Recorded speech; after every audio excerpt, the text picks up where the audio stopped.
blessed Sunday to our citizens right across our country, throughout the length and breadth of our country, including our 600 plus islands we have in Papua New Guinea. Today we are here as a coalition of leaders, all standing at my left and right at the back, as well as seated up front, leaders of Pangu Pati and leaders of all our coalition partners. Most, if not all, have started the journey with us in the government that we formed in 2019, in mid of 2019. And after this government was formed, we took the journey of reconstructing our country, stabilizing our economy, trying to take back more for ourselves, and build on going forward into the future. And the results of the elections are showing overwhelming support of the coalition we have. Not just Pangu Pati. Pangu Pati thus far has won 36 seats and still counting. URP has won 11 seats and still counting. NA has won 5 seats and still counting. People's Party have won 4 seats and still counting. And all our coalition partners, whether they are one-man party or two-man party, they all are in the ranks today as we speak. We welcome back People's Reform Party. The Honorable James Donald has been in the mix, but has been sitting on the middle benches for the last term, and the opposition for some time. Is now back in the midst, and we stand here as a coalition of 17 party members, including the latest inclusion. When we signed the MOU mid last week, we had no member of the New Generation Party with us. Today we're fortunate to have the member for Hiri Kwari. In fact, we sit in Loloata Island in his electorate, in the Central Province. The Honorable Kid Ilihu is with us as leader of the New Generation Party. So all in all, 17 coalition parties are in this coalition of like-minded leaders, continuing on the journey we've started in the last 3 years. Last 3 years wasn't easy. 3 of the hardest years that we have been in government together. These leaders know exactly how hard it was. We took government at the back of a recessed economy in 2018.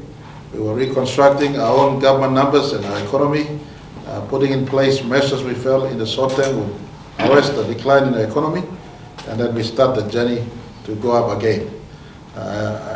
All of us know how COVID-19 impacted on our economy in 2020 and 2021, and of course in 2022 we had our elections. So the last 3 years was not easy, but we are no crybabies. We know exactly what happened. We attended to what needs to be done, and our people have spoken very well in this election. Despite the deficiencies that we all faced in the election, and far from many who think that the country faced election failure nationwide, it wasn't so. I know the issues with the common roll. I know the issues with the logistics. I know the issues where voters have missed out, for instance. But generally speaking, 2022 is not failed as many think it is failed. You look at the records in 2017, we are doing much better than 2017 results. We are doing much better than 2012 results. We are doing much better than, for instance, if my memory goes back, in 2002, where there were 5 declared failed elections in as far as the national general elections were concerned. 2022, amidst some of the weaknesses we carried into the 2022 elections, generally speaking, elections was peaceful in over 95% of our country. And that's overwhelmingly a big part of our country. The New Guinea Islands were retired peacefully.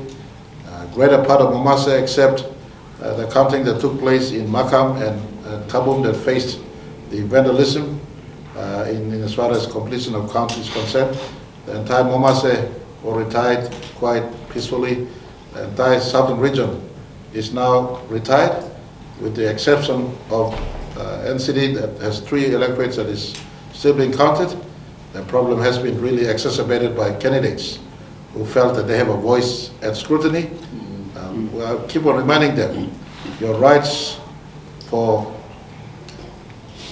settlement to your areas you feel that you have been aggrieved is still maintained in as far as our country's law is concerned. The Court of Dispute or Return is there for you to present your matters of petition, and that can be dealt with there and then, but please don't sabotage the process of being completed. So we have the NCD issue, and of course our nation came under unnecessary global scrutiny when knife-wielding thugs were attacking each other. Fortunately, those thugs also had some sanity of mind. They never used the sharp blade. They used the blunt side of the bush knives to do what they had to do, but we condoned that in the fullest. Those were the challenges we were faced with. Up in the Highlands, I just give commendations to Eastern Highlands, despite the challenges they went through, and now running off the count for the regional seat. I give my big commendations to Chimbu Province. They are completing their counts. We hope by Tuesday, all, if not most of the seats in Chimbu would have been declared. We have rounded off Jiwaka. We've completed Western Highlands with the latest inclusion of the governor-elect of Western Highlands Province, the Honorable Wairapa, who came into our camp last night. We've rounded off Enga Province. Enga was one area we had some violences and issues of violence. The leader of the province, the Honorable Grant Sibipadas, uttered his total dismay on what happened, and part of the contributions to our coalition discussions was for us to do better in that space. We're still now going into conclusion of the Southern Highlands regional seat. I'd just like to appeal to our people in Medi to uphold the rule of law and protect the process and allow for scrutiny and completion of the count. Medi is a place very close to my heart, and I just want to appeal to our people up there at this point in time. Allow the process to complete. Your petitions can be mounted in a proper election petition if you feel again that your rights has been aggrieved. But in this instance, coming back here, let me announce to the nation, government for the 11th Parliament has already been formed. We are waiting for Maladies to do its round, including Pangu Pati possibly receiving the letter of invitation.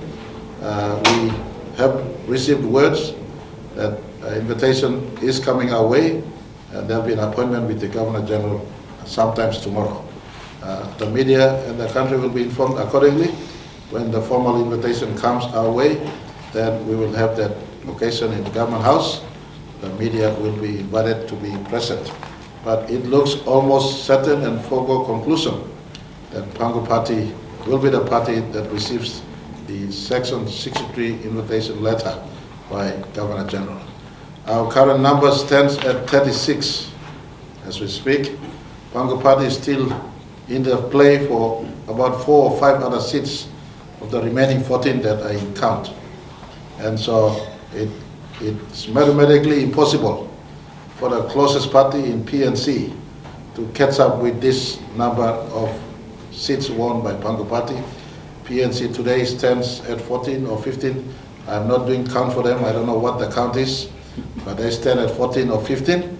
So mathematically speaking, if the entire 15 other seats or 14 other seats that are in count, all is won by PNC, they will still fall far short of the 36 we already have in our bags.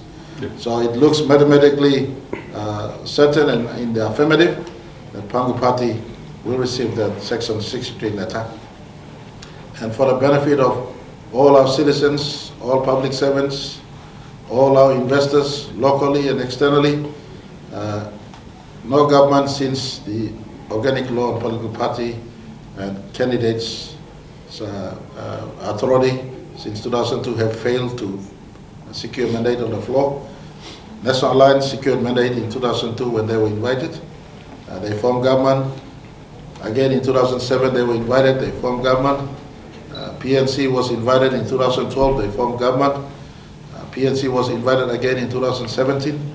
They only won 27 seats after 2017 election. They were invited, they formed government.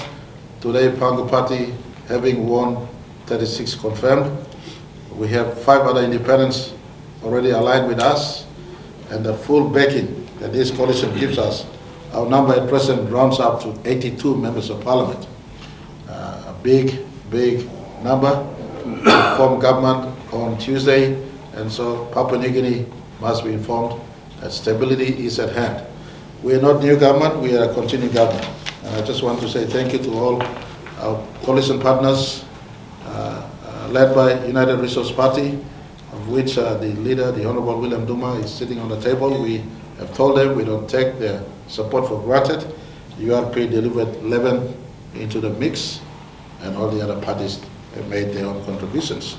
Hence, our number stacks up to 82 members of parliament right now as we speak. So this is a press to assure our country. Government is formed. There is no uncertainty about this one. At the moment, we are in discussion of policies. We are in discussions of what we will do, followed from where we have started 3 years ago. And as we come out of Tuesday's parliament business, we will hit the ground running. Our acting cabinet or caretaker cabinet will be in place by Wednesday. And there will be another visit to the government house. Caretaker cabinet will be appointed, and very, very soon after this, a full cabinet will be established. And within the next 2 weeks, we will be in retreat to talk about what we have done and what we must do based on our commitments to our people at elections. And we will return to Parliament on the 30th of August. As we return to Parliament on the 30th of August, we'll go into our business and we will conclude Parliament in the first sitting proper on the 8th of September with a supplementary budget that is considering what we need to do for the balance of this year, setting the pace for what will be the budget for 2023 going forward. So I just want to again assure our country we are in place as government already. The coalition is in take. There is no fracture in our coalition. There is no fracture in Pangu Pati. Sitting on my left and right are seniors of Pangu Pati as well as the rank and file of Pangu Pati, and at the flanks and at the back are members of our current coalition. A good mix of youth, energy, wisdom, stamina, and resolve and commitment to better our country from where we are today. Our 3 years of experience in 3 of the toughest years any nation could have gone through gives us the resolve and commitment that the next 5 years we will do better for our country going forward. After all, thank you too much. I have us prepared.